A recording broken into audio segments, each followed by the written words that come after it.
Maylis Boardman at the Stoke Anniversary Cup. I'm here with Paul Jackson. How's it going so far today, Paul?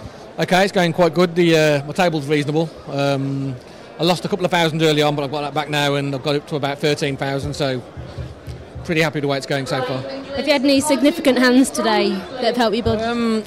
There's one player who kept raising a little bit too much, and in one hand I've called him with 9-10 and then check raised him like on a queen eye flop. I've got no hand whatsoever, which was like 11 or 1200, which doesn't sound like a lot, but when the blinds are only 50 or 100, it's quite a bit of a stack, and I got away with that.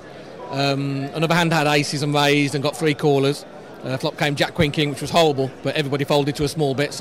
But major hands, nothing of any significance really. And how's 2010 going for you so far? Superb. We've just started TGF Poker, which is an iPoker skin, which is in conjunction with our partners, which is Genting as well. I've got Bankroll Supply, which is an online sponsorship site for poker players. That's all going great. We've just come back for the World Series, which wasn't very good for me. I was 70 off the money, so played for 30 hours, got quite close and just failed at the last hurdle. But it's devastating. Yeah, well, sick. It's a bit sick to play for 30 hours and with a starting field of 7,500 and then get 70 off the money. But I think it's a tournament that everyone has to try and get to play every time they can, because it's the best chance you're ever going to get to win a massive amount of money. And very often there's a lot of players in that game that just have no clue what they're doing, even though the standard of poker is generally increasing quite significantly at the moment. I think that's all the events or just the main event?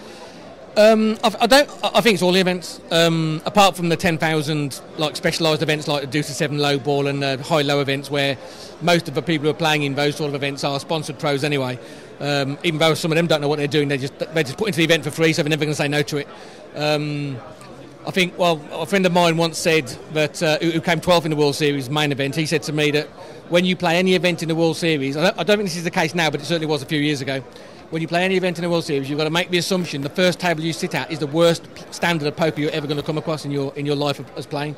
Nowadays, with all the online training sites and the information available and TV events that people can watch and see how people play, it's much easier for good players to learn and for young players and new players coming into the game to improve their game. So a lot more people are a lot wiser now than they used to be, but certainly that used to be the case.